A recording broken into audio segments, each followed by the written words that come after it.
কত রকম নেশা যে এসেছে, এইগুলির বিরুদ্ধে আসলে সমন্বিত ভাবে আমাদের সবাইকে নামতে হবে যদি জাতিকে বাঁচাতে হয়। Taking tobacco in different manners, এটা যে একটা আসক্তি, অ্যাডিকশন, এটা কিন্তু যাতে কারো ভুল না, আমারও ভুল নাই, কারণ আমি জীবনে স্মোক করেছি। আর যারা স্মোক করে তারাই কিন্তু সবচেয়ে বড় সাক্ষী হতে পারে এটাতে কত খারাপ। আমার এক্সপিরিয়েন্স থেকে আমি বলি, স্মোকিং মানুষের ঘুম না করে বলে অনেকে, মানে আমারও হাসি পায়। যেহেতু আমি স্মোকার ছিলাম, রোজার মাসে স্মোকিং এত খারাপ, ইফতার খাওয়ার পরে প্রথম যে জিনিসটা, এমনকি ইফতারের মধ্যবর্তী সময় ইচ্ছা করে একটা সিগারেট খায়নি, এটা রিয়ালিটি।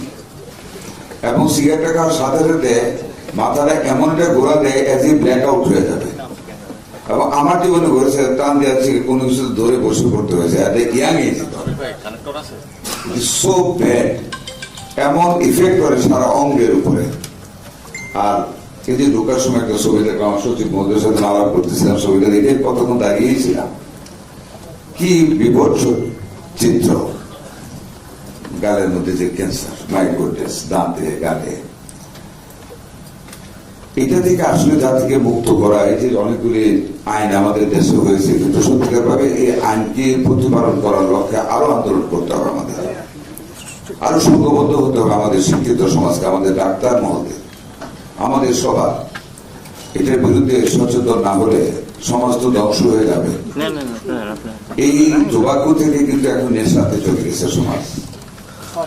আন্দোলন যদি একটা না, এটাকে সাথে এখন পাস করতে হবে, অনেক দীর্ঘ লাইন হবে।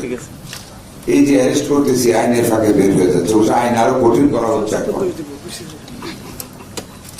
নেশা, এই আমার ইলেকশন আগের একটা এক্সাম্পল দিই। I want to cite one example. একদিন আমি মানে নির্বাচনের কাজ শেষ করে বিকালবেলা বাড়িতে আসে, আরেকটা মিটিং এ যাব। একজন মহিলা আসলো, বয়স কত, 37-40 ক্রস করেনি, এসে নিচে থেকে শাড়ি উঠেছে। আপনি কি করতেছেন? বাবা তুমি দেখো কি হয়েছে। তখন বললাম, সাম ইনজুরিজ আর দেয়ার। তার ছেলে নেশাখোর, বাড়ি ঘরে যা ছিল, এমনকি ঘরের জানালা সহ সব বিক্রি করেছে কইলা। ওই দিনটা টাকা দিতে পারে না কইলা, ওই যে দায়ের কাছে আছে না, খেচকাটা যেটা, দায়ের কাছে যা মায়ের হাঁটুর উপরে পুরা কাইতে ঝাঁঝরা করে ফেলছে, তাই না? সন্তান তার মাকে, এর চেয়ে বড় এক্সাম্পল আর কি বলবেন বলেন? এই নেশা, প্রথম সিগারেট খায়, গাঁজা পাতার বিড়ি খায়, তারপরে আরো কিছু গুড় খায়, টিকি দেয়, পাউস দেয়, তারপরে নেশা ধরে, কত রকম নেশা যে এসেছে। এইগুলির বিরুদ্ধে আসলে সমন্বিত ভাবে আমাদের সবাইকে নামতে হবে যদি জাতিকে বাঁচাতে হয়। আপনি গ্রামে ঢুকবেন, প্রত্যেকের গ্রামে যান, আই থিঙ্ক মানে 2/3 মানে 1/3 তো পজিটিভলি প্রত্যেক গ্রামে রিয়াক যারা আসে, ছেলে বা মেয়ে নেশা করে। নেশা মানুষকে এত কেয়ারলেস করে। I have seen in my own eyes in my Upazila headquarters that a teenage girl of 16 or 15 might be the age. On the road she was walking and smoking. ক্লাসে বসে নেশা নেই, টিচাররা বলেছে।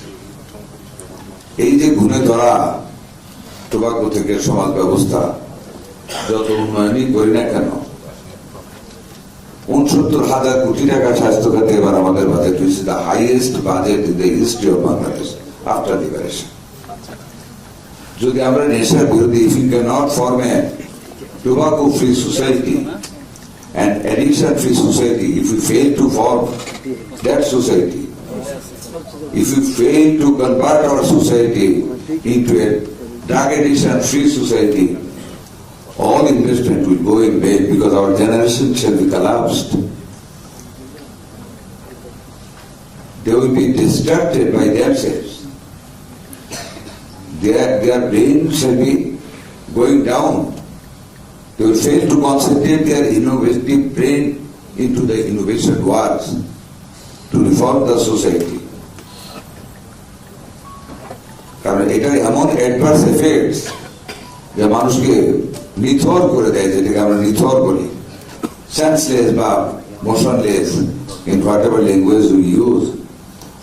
Day by day it reduces the active energy of the human beings, male or female.